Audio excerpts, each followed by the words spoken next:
After Venom Let There Be Carnage, we have many questions in regards to what comes next, and how exactly will Spider-Man and Venom come face to face. Well, the good news is it's going to happen, but the director of the film doesn't really know.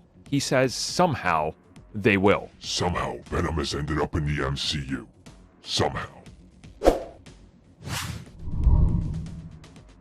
So in a brand new interview with Comic Book, director Andy Serkis was asked if he could talk a little bit about the post-credit scene and what exactly that means for the long-anticipated and what seems like forever teased confrontation between Venom and Spider-Man and when these two will square off. Well, he wanted to go a little bit on record here and say that despite what they did here, not everything is set in stone. And he said that these universes are going to somehow collide, but they haven't really figured it out yet. I mean, if that's not the most Sony thing ever, I don't know what is. Look, we're going to commit to it. We're going to try to do it, but we'll figure out the logistics of how when we get to figuring it out. We're not going to lay this plan out. It's sort of like the Man in the Hat.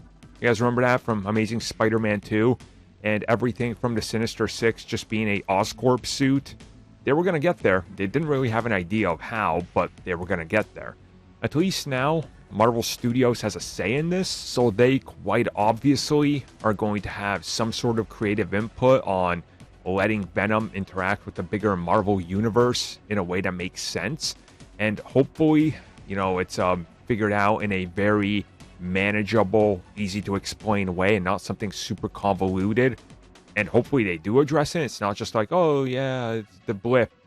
You got blipped in here when the thing happened and now we're just going to ignore anything. Like, you have to be a little bit more creative than that, and you would hope they are. But again, we just don't know how they're going to approach this. But I do find it hilarious that they're like, well, we put them in there. We know somehow these universes are going to collide somewhere down the road. Maybe not the next film or the one after that, or maybe they will. Or maybe he's in another movie. I don't know. I didn't work on that one, but it's definitely going to happen. At least this time, they got Marvel Studios to hold them up, so they won't just eject all the plans when things go terribly wrong, which honestly, they probably would have already had Tom Holland not kind of been stuck in the middle between this war and got the two sides to talk, because it would have fallen apart rather quick. Sure, a quick cash grab would have been there because they would have tossed Tom Holland into Venom 2. At what cost? At what risk? Luckily, they avoided that, but let's hope this new collision somehow works out.